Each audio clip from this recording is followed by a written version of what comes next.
I'm Sandra Williams Reed. I'm Sandra Williams Reed with Lupus Ontario, one of the director at Lupus Ontario, and I also chair the Support and Education Committee. Now we've been doing these webinars for since COVID, and COVID continues, so we will continue to do these webinars. And we are very fortunate to have some really good speakers. Our guest speakers comes from all different areas, and it's such a great job that they're willing to volunteer their time. So we do appreciate all our guest speakers, including Dr. Coleman, who's here with us tonight for volunteering their time. Just before we begin, a couple of housekeeping. Just so you know, this webinar is being recorded for your privacy. All our webinars are recorded, which are later downloaded onto the website for those who have missed the presentation, or if you need to go back and do some review of it. Dr. Coleman will also be submitting us our PDF copies, so we'll also have that for your use as well. And we do appreciate Dr. Coleman giving us this information. Again, just remember this webinar is being recorded. I thank you so much. Tonight we do have Linda Keel, our president. And Linda, if you would like to just do a welcome for us tonight. You're unmuted. Oh, okay, perfect. Oh, okay. I wasn't sure if I could do it myself. Yeah. So welcome everybody and Happy New Year. We're already a couple of weeks into 2022, and unfortunately it seems like a bit of a rerun of 2021, but hopefully things will get better a lot quicker. I'm really glad to see so many people come out tonight. I guess for those of you that got the snowstorm yesterday, we're not out shoveling snow. Hopefully we have somebody to do that for us. I think the topic tonight is fantastic. I know for most of us, we have New Year's resolutions based around our nutrition one way or another. So I'm sure Dr. Coleman will have a lot of good information for us. So I don't really want to hold up the works here, and we should get started, but I would like to thank Sandra and her committee for all the hard work they've done putting on these webinars to give us valuable information during the pandemic. And it's good to hear that they have a few more lined up for the coming months. And welcome, Dr. Coleman. I really appreciate you taking the time to speak to us this evening. So I'm going to hand it back to Sandra. I hope everyone will enjoy the webinar. Okay, thank you, Linda. At this time, I'd like to take a moment to introduce our special guest speaker, someone very dear to me. Dr. Coleman is actually my cousin, and I'm so proud of her and all the hard work she's doing to try and keep us healthy. So tonight, Dr. Coleman's topic is, what's the gut got to do with it? Food sensitivity, testing to improve your health. So a little bit about Dr. Coleman. Dr. Sasha Coleman is a graduate of Southwest College of the Naturopathic Medicine in Phoenix, Arizona. Since childhood, she has had a passion for using botanicals and holistic methods to treat and prevent illnesses. She has a special interest in liver, gastrointestinal, and autoimmune disorders. Although her practice is not limited to those areas only. She's happily married with one son. She loves to cook, spend time with friends and family, and enjoy the outdoors in her spare time. Dr. Coleman, welcome. Thank you. Thank you so much, Sandra, and thank you so much, Lupus Ontario, for having me this evening. I'm really excited to be talking to you all about this topic. Food sensitivity testing is a really great lab that I offer in my practice. And it's a blood test that can really pinpoint some of the foods that may be causing inflammation specifically for you. So it's a really great catered lab that you can try and see if that helps with some of the symptoms that you may be experiencing. So I'm going to go ahead and share the presentation. Just give me a moment here. All right. So what's the gut got to do with it? Food sensitivity testing. This is not only just to improve your gut health, but just your overall health, and we'll talk about how. So the main topics that we're going to be covering tonight are why treating the gut is so important. So pretty much for every case that comes into my office practically, I'm going to be having a discussion about their gut health. It is fundamental in so many different functions in the body, not only lupus, but a host of other diseases and disorders. So we really have to make sure that our gut is healthy first and foremost. Next, I'm going to talk about the differentiation between a food sensitivity and a food allergy. So sometimes in the medical community, sometimes food sensitivity testing is a little misunderstood, not sure why it's being used or how it's truly utilized. And so I'm just going to go ahead and clarify exactly what we're testing with a food sensitivity and how it's different from a food allergy. Next, we're going to talk about different conditions that food sensitivity testing can help as well. We understand that lupus doesn't only happen all by itself sometimes. There are secondary symptoms and conditions that can happen in conjunction with it. So we're going to talk about some of those as well as other things that this test can help. And lastly, which is my favorite thing, is just the additional steps that you can take as far as dietary and lifestyle changes that can be made to really improve that gut health and really improve just your overall health as a whole.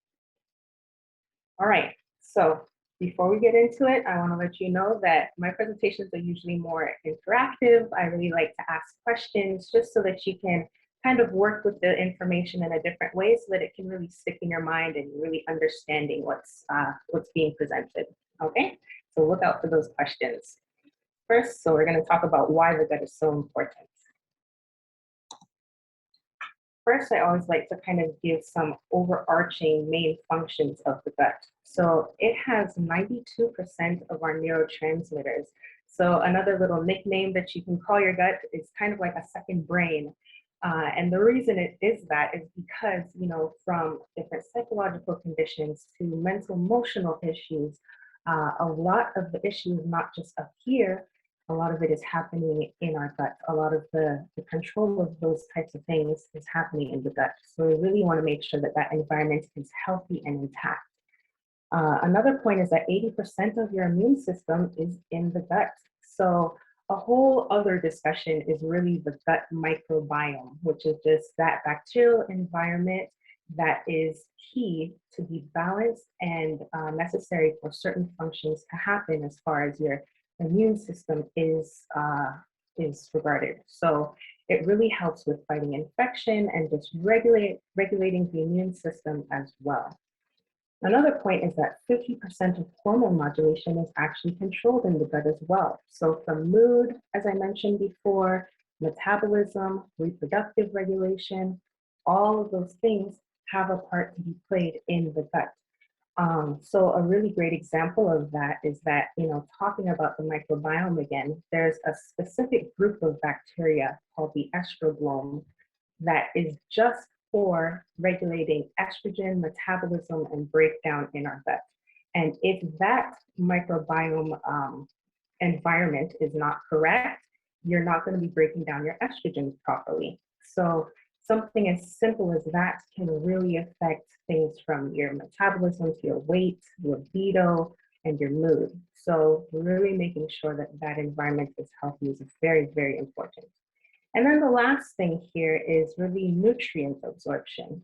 I think this is probably the thing that most of us think of in regards to the gut usually, but it's so important, especially for cases of lupus, because we know that there are certain nutrient deficiencies that are often correlated with lupus. So things like calcium can often be deficient, vitamin D plays a huge role in the immune system and also just regulating autoimmune conditions in general. So those are just some of the overarching functions of the gut. Some very lupus-specific issues that can happen in the GI tract are things like nausea, diarrhea, pancreatitis. And then the main thing that we're going to be talking about tonight is really increased intestinal permeability. So common form for that is just leaky gut. And essentially what's happening with that is that the integrity of the gut lining has been compromised for some reason. So, you know, you want the lining of your intestines to be a nice tight junction like this.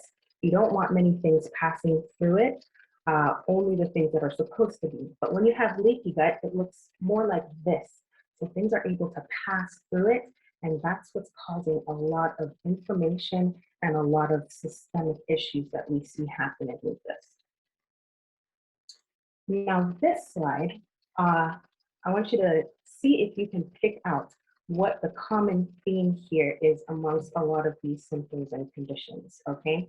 So we have things like arthritis, that's very common, sinusitis, vasculitis, pericarditis or myocarditis, which is this inflammation of the lining of the heart or the lungs, headache and migraine, polyarthralgias and polymyalgias, which is just pain in the joints and in the muscles, different lung conditions like pneumonitis, pleurisy, pleural effusion.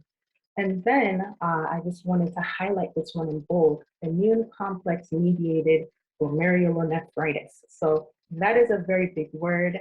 The common term for that, I think, is usually lupus nephritis.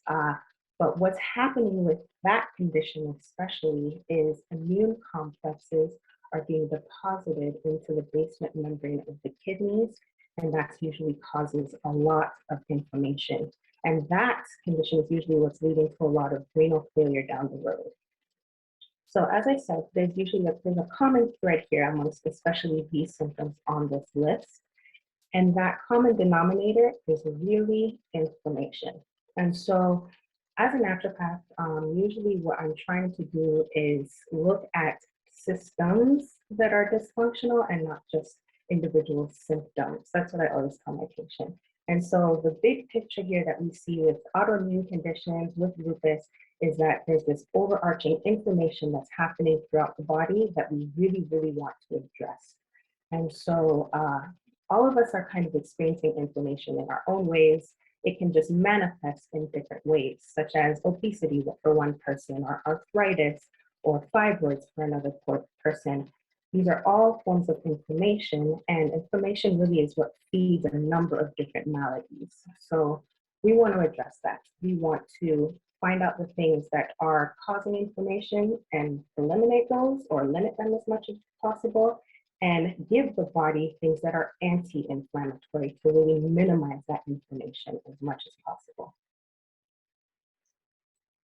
All right. So as I mentioned before, that immune complex mediated glomerulonephritis, that's a huge word. The reason I wanted to use that term was so that you can understand some of the pathophysiology that's happening in that condition. So this image that I have here, these little Y-shaped structures are immunoglobulins, okay?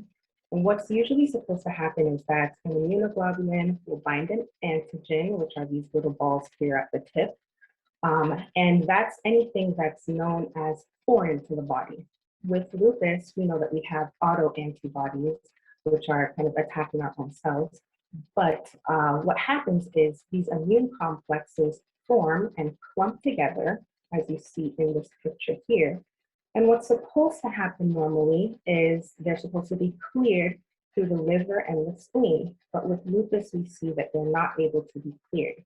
When these immune complexes clump up and form together, they then get deposited into various tissues. And once it's deposited, it causes this whole inflammatory cascade, causing inflammation in different ways. So what that looks like in real life is, you know, these immune complex deposit in your joints, and you have things like arthritis. These immune complex deposit in your skin, and you have things like rashes and photosensitivity. You have these immune complexes deposit in the kidneys, and that's what's leading to this immune complex mediated glomerulonephritis, right? So sorry about that. That was just my son. So all of these immune complexes are forming and depositing into the tissue, and that's what's causing the inflammation downstream that we're seeing with lupus. So here's our first question. So what is the gut responsible for? So is it A, hormone modulation, B, nutrient absorption, C, regulating inflammation or infection, or D, all of the above. You can type your answer, private message it to me in the chat box if you'd like, or you can just answer it to yourself. But if you'd like me to check your work, you can go ahead and put it in the chat box.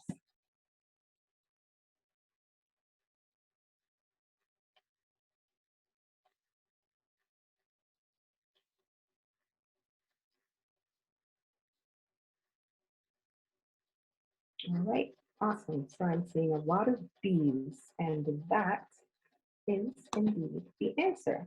So the gut is responsible for all of the above plus more.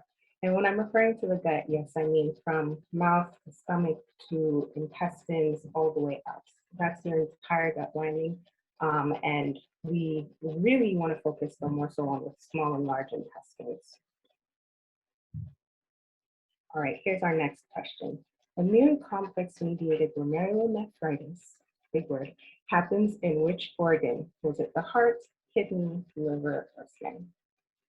You can go ahead and put that in the chat box as well.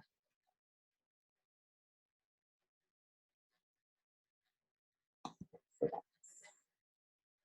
all right, you guys are following along wonderfully. So yes, the answer is B, kidneys. So that immune complex formation is going to be so important because a very similar thing happens with certain food sensitivities. And so because that very similar inflammatory reaction is happening, we want to find out what those food sensitivities are so that we can try and eliminate at least the reaction from happening from food pathogens or food particles and things like that. All right, so I'm going to go ahead and explain what is a food sensitivity. So to understand what a food sensitivity is, we have to know that there are different immunoglobulins or antibodies being tested. So the one specifically being tested with a food sensitivity is an IgG. So immunoglobulin G is one of the most predominant immunoglobulins in our body. It's actually 80% of all the immunoglobulins are IgG. So they play a big role in our immune system. And how they act is very similar to that immune complex situation that I was mentioning before. The antibody binds to an antigen, which is usually some sort of food particle that the body will say is causing inflammation. And it forms those immune complexes again and causes, and it deposits into tissues causing inflammation as well. So usually this reaction takes hours to days to see the symptoms of. And so it can be a little bit difficult to pinpoint when an IgG reaction is happening because you may not necessarily associate certain foods after so much time has passed. So what that looks like in real life is, you know, if a food sensitivity you have is eggs, for example, you eat some eggs on Tuesday and you don't start getting your arthritis until Thursday, you may not associate your arthritis with eggs because you had that so long ago. But with this specific testing, we're seeing that very latent response. So it takes a little while to show up, but this test is able to pinpoint those foods that are causing this reaction. So that's why the testing is really, really beneficial. And so that inflammation that usually happens, one of the main places it happens is the intestinal linings in the gut. And that intestinal lining inflammation usually is what causes that increased permeability or that leaky gut. And once you have leaky gut happening, then you have things going out into the bloodstream. And once it gets into the systemic bloodstream, you can have those immune complex depositions happening in various places. So in the joints, in the skin. So that's why this is not just for lupus. This is for a number of people's concerns. So people with osteoarthritis or eczema, psoriasis, things like that, it's all signs of inflammation. And so that's why this testing can be really helpful. Now, to contrast it to a food allergy, what's usually being tested during a food allergy testing is immunoglobulin E antibodies. So if you see in the top right corner here, I have the 5 main immunoglobulins in the body. You have IgG, IgE, IgD, IgM, and IgA. So IgE is what's being tested with the food allergy, and IgG is being tested with the food sensitivity. Now, the allergic response is usually much more familiar to us. You get the swollen, itchy eyes, swollen throat, difficulty breathing, and that's usually a much more immediate reaction. So within minutes to hours, you'll start seeing symptoms. And usually with treatment of like an EpiPen or some Benadryl, the person is usually fine. But that is a very different type of reaction as far as timing than what a food sensitivity is testing for. So that is the main difference. The difference in the antibodies being tested is the key differentiator between these two tests. All right, so I have 2 lists here. The IGG food sensitivities, these are the most common foods that you'll find on someone's reactivity list. So wheat or gluten, that is a huge one these days. Many people in North America especially have that gluten and wheat sensitivity. Another big thing is dairy, corn, soy as well, egg, processed sugars. Again, a lot of these things are just naturally a little pro-inflammatory. We know that already. And so the fact that it's coming up on food sensitivity panels makes a lot of sense. Processed sugar, nightshade vegetables, that is a really interesting one. So I have a bit of a story with that. I had a patient with rheumatoid arthritis, and she was really struggling with it. I mean, crippling rheumatoid arthritis in all her joints. And she was eating a clean vegan diet, but the nightshade vegetables, which are things like white potato, red bell peppers, hot peppers, eggplant, those are all a part of the nightshade family. Tomatoes, she would eat a lot of tomato sauce on a regular basis. And without knowing, you think tomato's a vegetable, it's healthy, it has lycopene, all that good stuff, but it was actually causing inflammation for her. And just by eliminating tomatoes out of her diet, as well as getting her on a really good B complex, because she also had this gene variant called MTHFR, we got her some methylated B vitamins, eliminated those nightshade vegetables for her, and she had a massive turnaround. I mean, she was on a number of medications, and we got her down to just a minimal dose of methotrexate by just making a few of those lifestyle changes with her. And so, yeah, the nightshade vegetable family is a silent one that not too many people know about. So I always like to highlight it. Another thing is artificial colors, sweeteners, and flavors. So not so much necessarily for lupus, but we've seen a lot of studies coming out now with this affecting things like ADD and ADHD in kids, and obesity in childhood as well. So a lot of those artificial things that are added into those prepackaged foods are really being damaging to our system and causing a lot of inflammation just in general. And then genetically modified foods. You always want to try and get organic as much as possible, just to limit the amount of pesticides and herbicides that you're getting, because those are all forms of toxins or chemicals in our system. So then we have the list of the common food allergies, so our IgE reaction.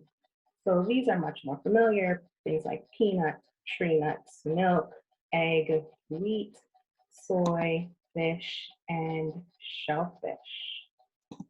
All right, so this is a list of foods that is specific for lupus patients. So when lupus patients did food sensitivity testing, these are the top ones that came up as elevated for them. So things such as casein, which is a protein found in milk, cow's milk just as a whole, wheat, gliadin, which is one of the key proteins in gluten, egg whites, and rice. So although egg whites is there specifically, the test breaks down things very, very to each detail almost.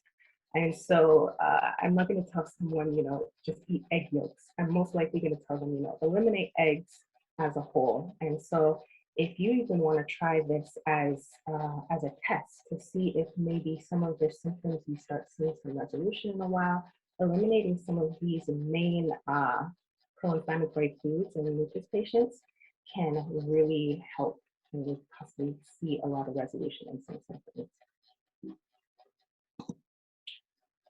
All right, so I wanted to give you a sample of what an actual food sensitivity test would look like. So what we have here is kind of the first few pages, how it's usually broken down. So we have all the different food group areas. So dairy, egg, grains. They also have like a legume section, a nut section, seafood, and so on. But there's a few things that once we get this result in, we're going to analyze and go over together. So first, just so you understand what the color coding system means, is red is any food that is highly elevated. So these are the most reactive foods for you. These are the ones that are causing the most inflammation. So those red are definitely going to be getting eliminated for a time at least. Yellow is your borderline foods. So borderline foods mean that it is causing some level of inflammation, but not to the extent of the elevated foods. And then your green is just your normal foods, which don't seem to be causing any inflammation for you specifically. So when we're analyzing a test like this, I'll usually look at kind of, what exactly is being tested. So as I said here, they separate egg white and egg yolk. Although egg white is something that's red and egg yolk is something that's yellow, I'm not going to tell a patient, yeah, go ahead and have some egg yolks for breakfast. What we're going to do is we're going to eliminate the whole thing, right? We're going to see how the body reacts. And then after some gut healing, after an elimination period, then we can start possibly trying to bring back egg into their diet. But that's really dependent on the patient. Another important point that I want to bring out about food sensitivity testing is that there can also be protein cross-reactivity. So what that means is that even if you haven't had a certain thing, for example, I'm pretty sure this patient wasn't having sheep's milk on a regular basis, but what can happen is that since cow's milk over here was definitely positive, there are similar proteins in different forms of milk from a different animal, right? So although it wasn't sheep's milk, the cow's milk protein could have a similar enough look that it comes up as elevated for that person. So that's just an important point to note about food sensitivity testing. It's really beneficial and helpful to see it broken down like this format, but also in the last 2 pages, what we do is they group together all of the elevated foods, all of your borderline foods, and then all of your normal foods. Now for this patient specifically, I believe she was coming in for eczema. But this person clearly here, because of the amount of elevated foods, it's safe to say that there's probably a level of leaky gut that is happening here, because anywhere from 10 to 20 even food sensitivities in the elevated section might be considered somewhat normal, but once you start going over about 30 different foods, you are pretty certain that you have to do a significant amount of gut healing with this patient. So we are going to eliminate the foods, work on gut healing, and then talk about possibly reintroducing certain things back into the diet. All right, so another important point about the food sensitivity testing is that there's different panels you can choose from. So they have a vegan or vegetarian panel, which tests 160 different foods. The basic panel, which is what I usually go with, tests 120 different foods. And that's usually covering very common foods in like your general North American diet. And then the enhanced panel tests 220 different foods. So if you do have a very wide range of things that you usually eat in your diet, you may want the enhanced panel, but you can also add individual unique things to your panel in addition to the basic or the vegetarian or vegan. So yeah. All right, here's our next question. So I have a case for you. Everyone has to put on their little doctor hat for a moment and to answer this question. So we have a 5-year-old female with complaints of an itchy throat, puffy eyes, and swollen tongue 10 minutes after eating a peanut butter sandwich. So which reaction is this? Is it IgE, IgG, IgM, or IgA?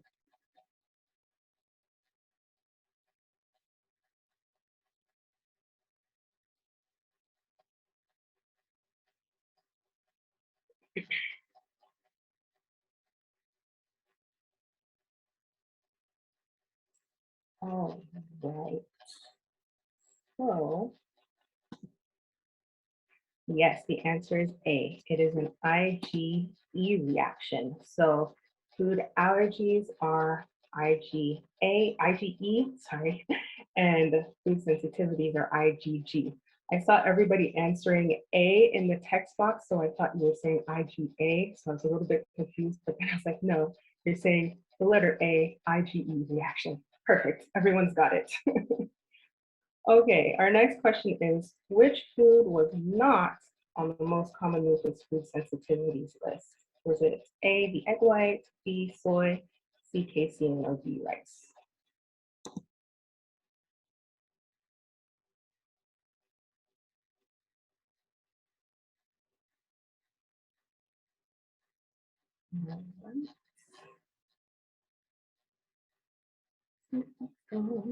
Okay, and the answer for this is yes, soy. So I want to put a caveat on this. Although I showed you the top 5 foods for lupus patients specifically, those other foods that are often very come up often on food sensitivity tests may be beneficial for you to eliminate as well if you're trying to just do an elimination and challenge diet, which I'll talk about in a little bit. So which conditions can food sensitivity testing help? So there's different GI issues that can definitely benefit from this, just outside of lupus. So abdominal pain, things like constipation or diarrhea, bloating, belching, inflammatory bowel diseases like Crohn's and ulcerative colitis, irritable bowel syndrome, gallbladder diseases like cholecystitis, GERD or heartburn, stomach ulcers, and vomiting. So again, a lot of the inflammatory conditions is really helpful for, say, Crohn's or ulcerative colitis, as well as other things. I just had a patient yesterday whose gallstone and gallbladder colic has really improved from just eliminating certain food sensitivities. And so it's just something really interesting to keep in mind as far as that test goes. And then the other autoimmune issues, so psoriatic arthritis, rheumatoid arthritis, which is one of those, secondary conditions that can often happen with lupus as well. Vasculitis and lupus, as we're talking about today. So those are some of the main conditions. The ones in bold, particularly food sensitivity testing, can really help. All right, and this is my favorite part. What else we can do? The first thing I really want to point out is that if due to cost or you just want to get this started as soon as possible, a great thing to do is just an elimination and challenge diet or an anti-inflammatory diet. So what that means is you are eliminating most of the pro-inflammatory foods that we know of, things like sugar, eggs, wheat, gluten, eggs, I'm not sure if I said that, but yes, you eliminate all of those foods for at least 21 days, 28 days at least, optimally would be much better. And then you slowly reintroduce one food at a time, testing to see if over a 3-day period after eating that food repeatedly, if your symptoms occur. So if you start seeing your symptoms occur after, eating it once or twice a day for 3 days straight, then you kind of know that that's a food that I probably need to keep eliminating and keep working on some gut feeling before I try to retest it again. But if it's a food that you don't see any reactions to over the 3-day period, then that's mostly something you can reintegrate in moderation. Right? So the other point that I really want to point out is that certain foods may just be an intolerance. So a food sensitivity, again, is different from an intolerance. So something as simple as lactose intolerance. What's happening with that is that you have an enzyme deficiency. So lactase is supposed to break down your lactose into galactose and glucose, like here in the picture, so that by the time you're in the colon, there's no more lactose particles. But because you have that enzyme deficiency, you're not actually breaking down lactose, and your bacteria have to try and do their best at breaking it down, and that they produce gas, hence all the symptoms of lactose intolerance. So that could be something to consider. Another thing to also think about is an autoimmune condition like celiac disease. We know that there's a really strong correlation between celiacs and lupus as well. So if you seem to have some sort of gluten sensitivities, or you may even think that it's celiac disease, that's something you may want to look into. What's happening with celiacs is that the normal villi of the small intestine should look like this picture on the left, these nice long flagella with a lot of surface area. And the point of all that surface area is to be able to absorb all of our nutrients effectively, right? So what's happening with celiacs is that there's autoantibodies against these microvilli, and so they become blunted and flat. So you don't see that surface area for nutrient absorption. And that's why we see so much nutrient deficiency in conditions like celiac disease. All right, so going into this next part, food sensitivity testing, as I said, is really beneficial. It can really be great, but elimination cannot be the end of the road as far as treatment goes, because there's often some gut healing that really needs to occur. And the reason we know this is there was a really good study done where they followed some patients that eliminated all of their food sensitivities for 10 full years, okay? They weren't taking any of those things that were causing inflammation. They were just eliminating all those foods, their sensitivities.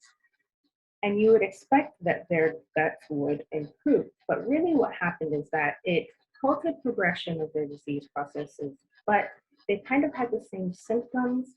They had increased malabsorption. Their inflammatory markers were also still about the same level. And so that just goes to show that elimination is not the whole picture. You really have to focus on doing some positive gut healing things as well. So this is what we usually do. We kind of have a therapeutic order to things that we're trying to treat as far as gut healing goes. So first you want to remove or take out all of the bad. By doing that, that's doing the food eliminations of your reactive foods. Then you want to replace it or bring in the good. There's really good gut healing foods that I'm going to go over and talk to you about in a later slide. And then we also want to make sure we re-inoculate or repopulate that microbiome. We want to give good probiotics to make sure that that environment is healthy and balanced. Then the last thing is just repair, fixing what's broken, giving the body what it needs. If it's additional enzymes, if it's gut healing amino acids such as glutamine. Glutamine is something that's really, really key in any gut healing protocols that I do, because it's an amino acid that's very effective at building back that gut wall. Lifestyle changes, such as dietary and lifestyle things that you can do, which I'll talk about in a little bit, that can really improve our nutrient absorption as well as just the gut's overall health. And then, proper eating habits, which I'm about to talk on quite a bit. Okay, so as far as having a healthy gut, there's a few things that are really simple that we can do that, we just might not be as mindful of anymore. So one of the main things is eating properly. And what I mean by eating properly is, making sure that we have mindfulness when we're eating and that we're in a good environment while we're eating, that we're not trying to multitask. 40% of meals in North America are actually eaten in a car. And so, another large portion is usually eaten while standing or like on our computer doing some other type of work. And we really kind of take advantage of the fact that digestion takes energy although it's a very autonomic response that we don't have to think about to do, it does require energy and focus for the body. And so if we're not able to really sit and relax and focus on that food, focus on that meal, we're not absorbing as many nutrients and we're not getting from it what we really could be getting. So that's another reason why meal times and your meal environment is so important. So the digestive tract really functions almost like your sleep circadian rhythm. It's really best if you can have a consistent meal time each day, not fluctuating more than about an hour for each meal, because what the body does is it gets into a rhythm of knowing when to secrete certain enzymes, knowing when to secrete your gastric acid and things like that to really make sure that the breakdown of your food is as effective as possible. And so having a consistent meal time really can help with that. Another thing, kind of talking about the enzymes, is chewing with food. I did a talk similar to this a few months ago, and I actually had everyone do this activity where they grab one piece of food, either a fruit or a nut or something like that, maybe a grape, and chew the food until you can feel the change in the consistency and the taste and the flavor of it. And it was a very foreign activity for some people to do because, you know, we often do a few bites and swallow. But, you know, if we really start slowing down with our meals and chewing, we're getting better absorption of those nutrients. We really are. Another important point is our adrenal function. So when your adrenals are hyperactive, your gut lining is also hyperactive and it's more inflamed. And so you're not getting as effective of absorption when that happens. If you've ever, you know, been on vacation and been in a really relaxed environment, and you're eating certain things, when you're on vacation, you're not reacting to it, but you realize that when you're back home, usually you do. And so a part of that reason is because of the adrenals role in, you know, how inflamed that gut lining can be at times. So the more relaxed you are, the less inflamed the gut is, and the better nutrient absorption you get. Another thing is sleep. You know, when we sleep, that's our time to rest and rejuvenate. But 1 hour loss of sleep actually decreases the immune system by 30%. And so, you know, we're not as effective at doing what it needs to do. And then supplements. As far as supplements, we've kind of touched on that before with the enzymes, probiotics, glutamine-rich foods, which include things like cabbage and sauerkraut, actually, is very high in glutamine. One of the benefits of sauerkraut is, too, that it has probiotic to it as well. So you're kind of killing two birds with one stone with that food. And then I'm going to talk about some of these anti-inflammatory foods that we can integrate into our lifestyle as well. So what I always try and stress with pretty much all my patients is focusing on whole, organic when you can, minimally processed foods. So you want to try and have your food in the most natural form as possible, because all of the additives or colors that you get in a lot of things that are packaged are causing inflammation. And so you really want to try and limit that as much as possible. And on top of that, there's usually extra sugar or fats and salt in those prepackaged things. So eliminating that can really eliminate some inflammation. Plant-based, vegan with caveats, and 50 to 80% organic raw foods. So I always want to focus on the plant-based part of this, because vegan can be a beneficial diet, but if you're not going to do it properly, I don't recommend it.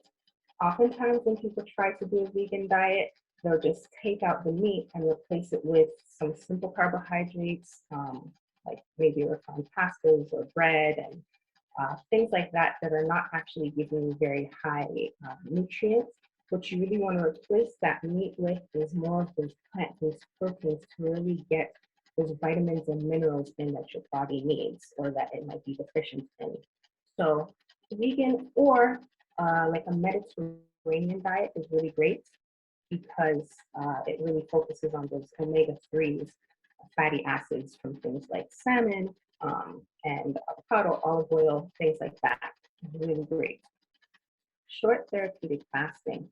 So this is something that can be beneficial for people that are in like an active flare, for example, just because giving the body some digestive rest and giving it the opportunity to address whatever's going on as far as all the inflammation otherwise can be very helpful as far as getting through those flare-ups.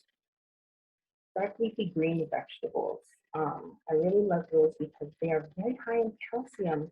You know, people always used to talk about how, oh, if you're not drinking milk, how are you going to get your calcium? But leafy greens are an exceptional source of calcium, and amongst other things, of course. Seaweeds and microalgae. I want to talk on this because I know that oftentimes Hashimoto's is another autoimmune condition that can happen in conjunction with lupus at times. So, you know, those seaweeds and microalgae really support the thyroid gland and help with thyroid function.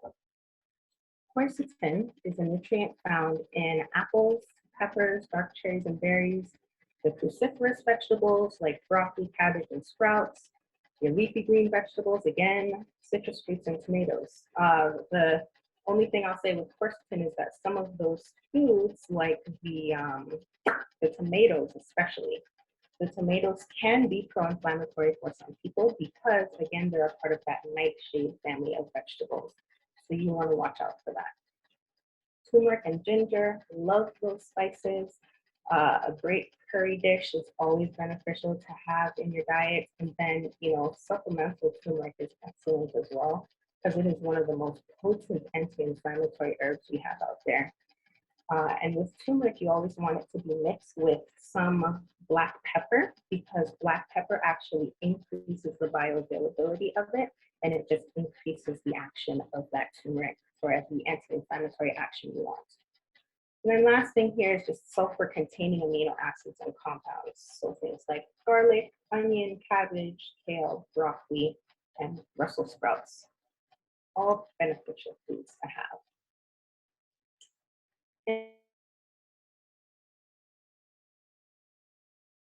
You can use as well that are really anti-inflammatory. So whenever I recommend B vitamins, I usually do it as a B complex. I like to do the B complex because a lot of the B vitamins work in concert with each other. And so you don't want that balance to be out of whack at all. So I always like a good B complex, especially with, you know, B6, folic acid, and B12 included.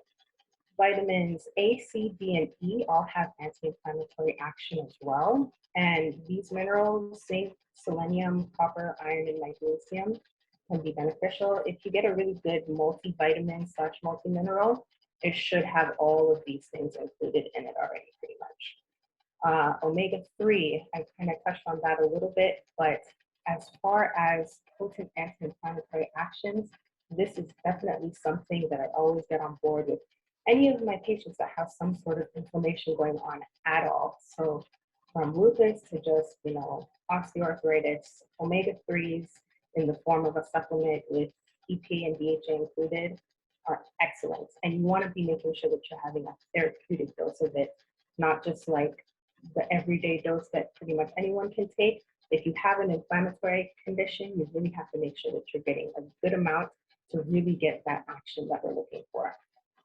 And then fiber, you want to, of course, make sure that you're having in your diet. Fiber is essential for proper gut health and functioning. And then water, you know, another really simple thing, making sure that you're getting your at least 8 cups a day of water. I always kind of work with it individually with patients. A little calculation we usually use is half of your body weight in ounces is a more specific water recommendation for you usually. And so, yeah, that can really help with some inflammation that you may be experiencing. So that is the majority of the presentation. My last note I just wanted to make is that, you know, if you have a care team on board and you've thought about maybe seeing a naturopath, I think that it's a really great idea. We have a lot of tools in our toolbox. You know, food sensitivity testing is just one avenue that we can take as far as treating. And there's just a number of things that we can do and try to really get you feeling how you want to feel. Right now, I'm working at an integrative practice with a family physician, and it's a really beautiful approach that we have. We really collaborate on any of our joint patients, and it's just to make sure that our patients are getting the most effective care possible. You know, me and the family doctor, we're very passionate about really highlighting each other's strengths, because from conventional medicine to alternative medicine, we have our strengths and our weaknesses. But if we work together, we truly believe that we'll be able to give the most holistic and effective care for each of our patients. So with that, I hope that you enjoyed the presentation, and thank you for joining me this evening. Are there any questions? Okay, thank you so much, Dr. Coleman. Lots of really, really good information there. We do have a few questions in the chat. Megan, by the way, Megan is our volunteer of the month for January, is going to be helping me with the chat, doing the chat monitor. So Megan, thank you. And also on this call today, we also have Martina from our office is also helping out, and Hadraz. They've been really great at getting social media out, promoting this event. So thank you both for helping with that. So basically what myself and Megan is going to do, we're just going to scroll through back and make sure we, you know, whatever questions are there. I know there was a few things that came up. And then comments, thank you. I know there's a few things, few people have mentioned comments along the way. So thank you for doing that. So we will, there's a couple of that came directly to me as well. So I'll go over those as well. So let's just scroll back to the top and make sure we're not missing anything. Yeah, so I see one here where somebody wanted clarity about the gut in general. Like, is the gut the digestive tract, stomach, bowels, kind of what falls under the gut category? Yeah, so with this presentation, I'm mainly talking about kind of the small intestine, large intestine area, mainly. But when you talk about the gut, it is technically the whole lining from the gut all the way down to the bowels. Okay. Okay, perfect. There was one that came in regarding, is there some food to help with psoriasis? That's a form of arthritis. Is there something to avoid? Psoriatic arthritis? Yeah. Yeah, so that same common food list of the most common food sensitivities for psoriatic arthritis, I would go ahead and eliminate all of those. But yeah, pretty much those pro-inflammatory foods are pretty consistent throughout for psoriatic arthritis, lupus, all those inflammatory conditions. Okay. There's another one here that somebody asked, how do you know if B vitamins are methylated? Yeah. I'm not sure what that means. Yeah. So I'll talk to that. If you look at the form of the B vitamin in the supplement that you're taking, it will either tell you, you know, methylcobalamin or methyl whatever. And so if it has that methyl word in the front of it, that's how you know that it's a methylated form.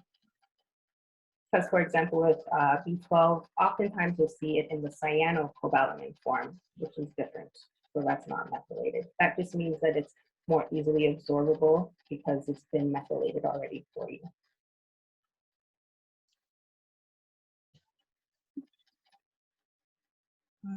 Okay, a few comments. There's something about the kidneys. I'm just kind of going through okay. Yeah, there's another question here. Somebody wanted you to shed more light on GMO foods and nightshade veggies. Basically, does it mean that they can only go for organic foods? I think it's more about the GMO than the nightshades, but yeah. Yeah, so with GMO, I definitely always recommend just people sticking to the, there's the Clean 15, which are the foods or vegetables that have the least pesticides and herbicides sprayed on them. So those are usually pretty safe to not buy organic. But there's a term called the dirty dozen, And a really great organization called the Environmental Working Group always puts out that list of the Dirty Dozen for that year. And so what the Dirty Dozen is the most sprayed fruits and vegetables that year.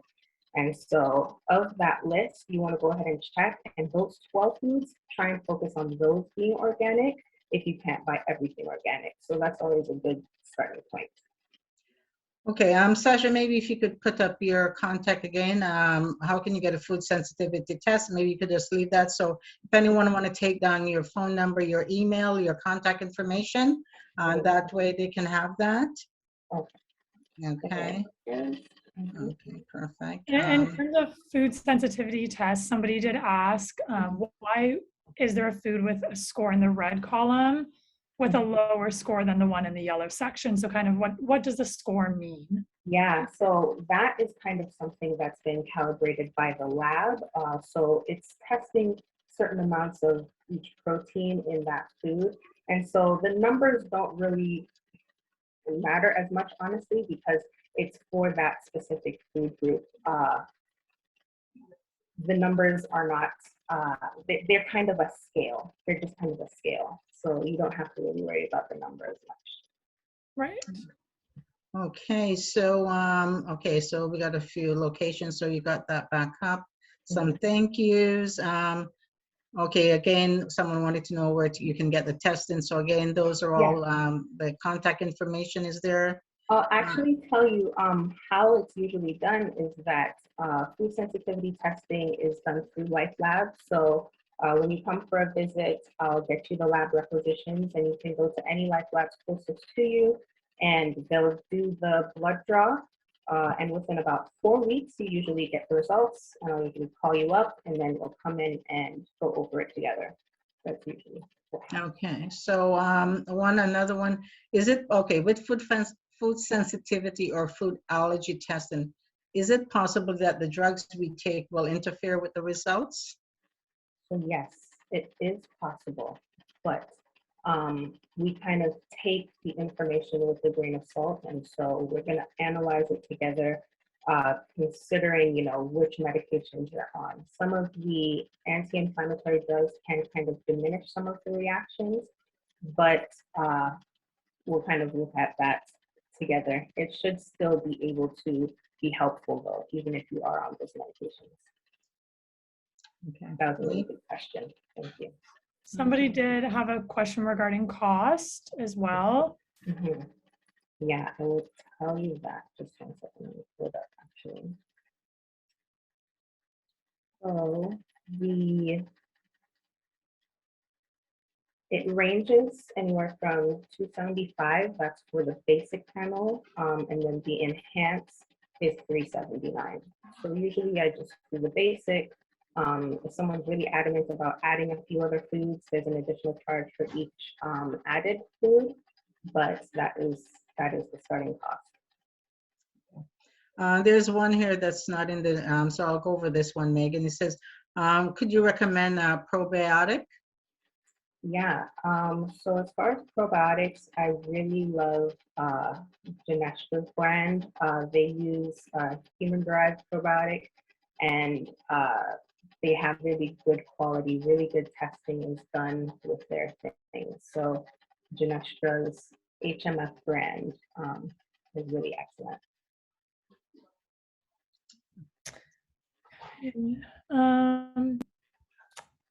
Someone asked if you could spell that. Genestra, Genesera. Okay. Another question here, I normally eat oatmeal and blueberries every morning. Can that cause inflammation? So the thing about the food sensitivity test is that it is so unique to you that it could even just be a food that you are eating on a very regular basis that could be causing some inflammation. So that's why I always like to go ahead and do that food sensitivity test, or, you know, do an elimination process. That's what I would definitely recommend. Come off of the oats and blueberries for about 3 weeks and see if symptoms resolve, and if they come back when you try to reintroduce it. So it's very individualized, you know. Okay. Somebody wanted to know what is, I'm going to spell this because I don't want to pronounce it wrong. Methylated, methylated. What does it mean? Methylated is just Methylated. that it has already essentially gone through an activity step that needs to happen in the body. So if you're a poor methylator, that means that you don't have what you need in order to convert certain vitamins to their active form. And so by getting the methylated form, they are already in that active form for you. Okay. Somebody asked how to clear immune complexes. Yeah, so pretty much it takes time. It just takes time, and that's the purpose of that elimination process. Really just giving the body time to clear out and decrease all the inflammation that may have been accumulating over time. And so, really supporting the body with those anti-inflammatory foods will really support that as well. Someone wanted to know where your office was located, Dr. Coleman. Yeah, I'm at Lakeshore Road East and Copra in Mississauga. Okay. The clinic name is Integrative Interactive Health. Okay. Somebody asked, what is gliadin food? Gliadin? Gliadin. Oh, so yeah, that's just a protein that's found in gluten. So gluten is made up of mainly two proteins. Gliadin is just one of the main ones. So it's testing that specific protein in gluten. Okay, someone wanted to know, is Rocky Mountain Analytical still the main lab? You mentioned you use Life Labs, right? Yeah, so Rocky Mountains and Life Labs work together to do that test. Okay. And just before Megan, I have another one that came directly. Is there any preparation for the test? Usually no. I'll usually tell people to kind of eat what they regularly eat so that we have a good sample in your blood that day that you get tested. But other than that, not really.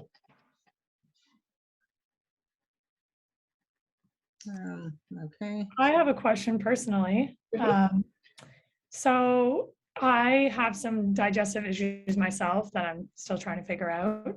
But I had seen just from doing research online that some people, they drink almost, I know that there's the Greens Plus, where it's a bunch of like green foods together, like, but there's like Athletic Greens, all those other brands where you drink basically your liquid vegetables. Yeah. Do you recommend that? Because I know that some people with gut irritants, if a bunch of foods are mixed into one drink, they might be drinking something that's irritating them. So I don't know. Yeah, I was curious about that. Yeah, no, I kind of agree with what you're saying in that, a mixture of things sometimes, especially when you're trying to target and pinpoint what may be causing inflammation for you, may not be the best route. I really like just, if you can, making juices for yourself, keeping it just for a few ingredients, maybe adding a little spirulina in there if you want it to be something green, and just kind of doing that yourself. Some of those prepackaged things, they have to put in preservatives to it and things like that. So you want to try and avoid that as much as you can. Perfect. Thank you. Okay. I have another one here. Okay, I'm going to spell this. It says it's Puritus. Puritus? Pruritus, yeah. Right, okay. I know doctor seems to know what's causing it. I have itchy everywhere, even in my ears, plus stinging sensations. What do you recommend? Any thoughts on that? That could be a food sensitivity issue. And honestly, I've seen that really help with things like pruritus. So I went over a few conditions, but the other presentation that I did, including all the different things that food sensitivity can really help, pruritus is one of those things that's way up there. It's one of those bolded things that it could be as simple as a food sensitivity that's causing a lot of your issues. Okay. Megan, did you another one? So somebody had asked about soy, because you had said that it was one of the least reactive foods, I think, or it was for lupus patients. Yeah, for lupus patients. Mhm. And they had asked, like, well, what about the stories you hear not to eat it? Because I even myself have been told in the past, Yeah. oh, maybe it's soy, and maybe, I mean, you know. Yeah, with soy, what's really important too is you want to make sure that you're getting non-GMO soy and organic soy, just because it can be beneficial. The phytoestrogens in soy are actually really good. I know that we've gone back and forth in the medical community about it, but soy can be beneficial if you're getting it in the right forms. You know, but again, you have to really be careful because there are so many genetically modified forms of soy out there. It could still be causing some inflammation for you. Okay, so the cost is Canadian dollars. Dr. Coleman is located in Ontario, so that is Canadian dollars.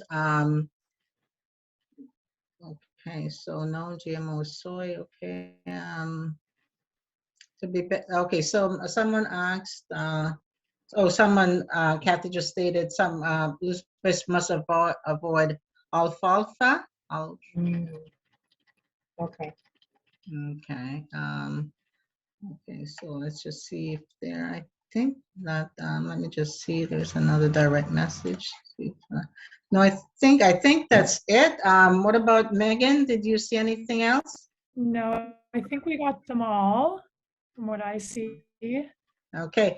Well, I would like to thank Dr. Coleman. I know we went over, so thank you also for your patience. A little bit longer tonight, but I would like to thank Dr. Coleman for an excellent presentation. We will hopefully, if there's any further question, your information was there. You can contact her directly. Again, her information will be posted in the next 48 to 72 hours, will be online. So you can always go back and get her contact from there as well. Thank you so much. We do appreciate all your support coming out to these events and supporting our presenters. Please be reminded our next webinar is February the 15th. So please visit lupusontario.org to register for that, as well as for all our upcoming events for our support group meetings. Thank you very much. Dr. Coleman, again, thank you. And thank you all, and you have a great evening. All right.